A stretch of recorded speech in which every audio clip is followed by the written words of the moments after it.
राष्ट्रवादीच्या नेत्यांची मुख्यमंत्र्यांसोबत सव्वा तास बैठक। सुनील तटकरे, प्रफुल्ल पटेल, छगन भुजबळ, धनंजय मुंडे बैठकीला उपस्थित होते।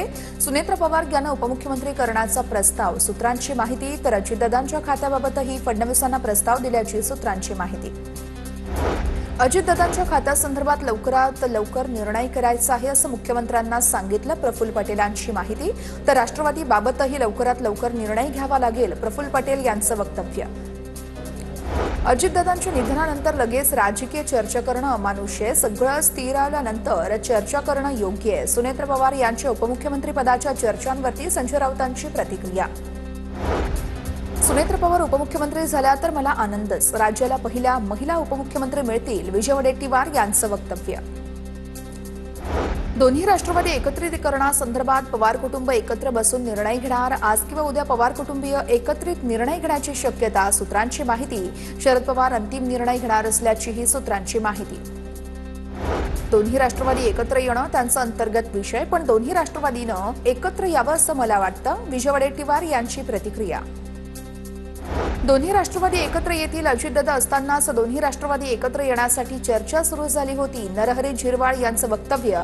तर शरद पवार आमचा विचार करतील, झिरवाळ यांच्याकडून पवारांना आवाहन।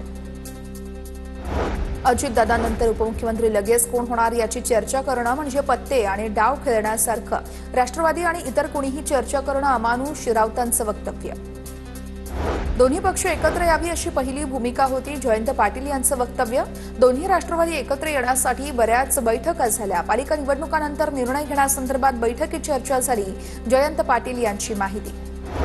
काही दिवसांपासून दोन्ही राष्ट्रवादी एकत्र येण्याबाबत बैठका सुरू होत्या, जिल्हा परिषदेनंतर अजितदादा निर्णय घेणार होते, शशिकांत शिंदेंची माहिती। तर दोन्ही राष्ट्रवादींबाबत पवार कुटुंबाने एकत्रित निर्णय घ्यावा, शशिकांत शिंदेंचं वक्तव्य।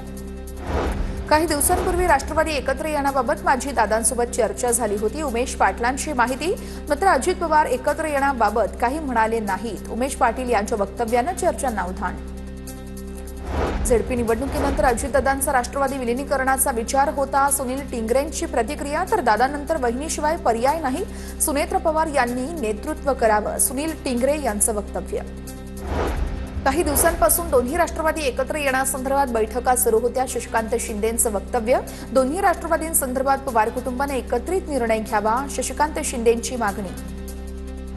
राज्याचा अर्थसंकल्प मुख्यमंत्री देवेंद्र फडणवीस मांडण्याची शक्यता, अजित पवार यांच्या निधनामुळे अर्थसंकल्प फडणवीस मांडण्याची शक्यता।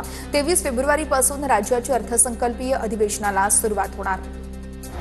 अजित पवारांनी काही दिवसांपूर्वी मंत्रालयामध्ये अर्थसंकल्पासंदर्भात बैठक घेतली होती। सलग 2 तास झालेल्या बैठकीमध्ये राज्याचा महसूल वाढवण्यासाठी सर्व विभागांचे टार्गेट वाढवले होते।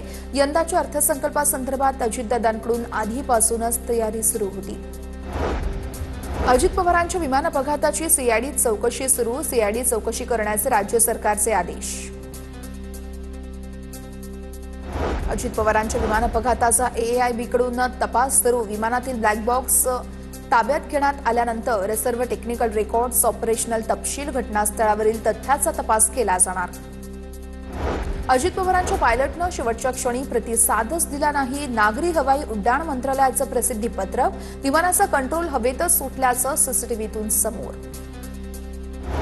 बारामती विमानतळावरती रडार ATC नव्हतं अशी माझी माहिती, DGCA याला जबाबदार आहे, संजय राऊतांचा गंभीर आरोप। तर अपघातानंतर चौकशी पुढे काय होतं, DGCAनं जबाबदारी घ्यावी, राऊतांचं वक्तव्य।